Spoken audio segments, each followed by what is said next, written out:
Assalamu alaykum hurmatli obunachilar. Bugun Balida rayonida 1 etajli 230 kvadrat hovuzamiz sotiladi. Shuni sizlar bilan birga ko'rib chiqamiz. Ko'chalarni ko'ringlar. Ko'chalar ham keng, akkuratniy. Uyimiz pожарный xod ham bor. Xohlasangiz pожарный xod tarafdan kirsangizlar ham bo'ladi.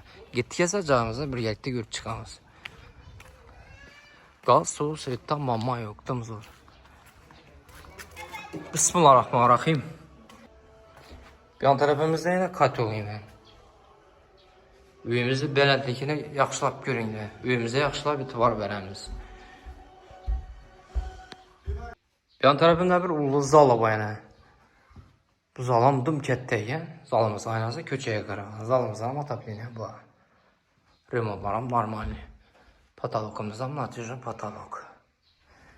Daha şeydəmiz. Yan tərəfində bir ulu spalnisi var. Bu spalnimizin ama tablini var. Spalnimizin aynası pожарный xod tərəfə qarağa.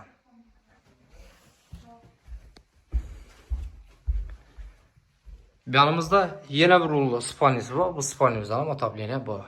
Aynası pожарный xod tərəfə qarağa.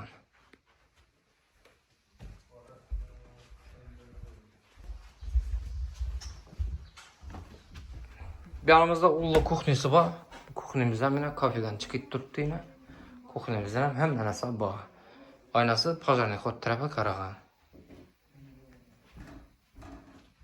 Yan tarafında ulu vanna tuvaleti var yine. Yanımızda yine. Agu, umalnik, unitaz, hem de taptaza.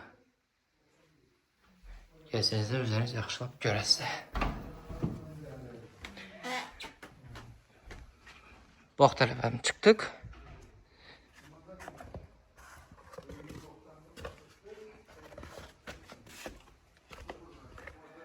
Bak tərəfdən köçə tuvalet var. Yanımızda yine işkini. pожарный xod tərəfdən gəzəcəklərəm boladı. Gəzəcəkdə üzəriniz yaxşılab görəsiniz. 230 kvadrat. Kime gerek olsa, kim kızıksa bemal telefetini de ekkep görsəmiz yine. İşindən yine çeyrə yine. Tak puluna gel adam bulsak 500 milyon da Türkmüz geleş anan. Esas şuna karab telefetini esas sağ olma, salmat olma. Etibar üçün rahmet.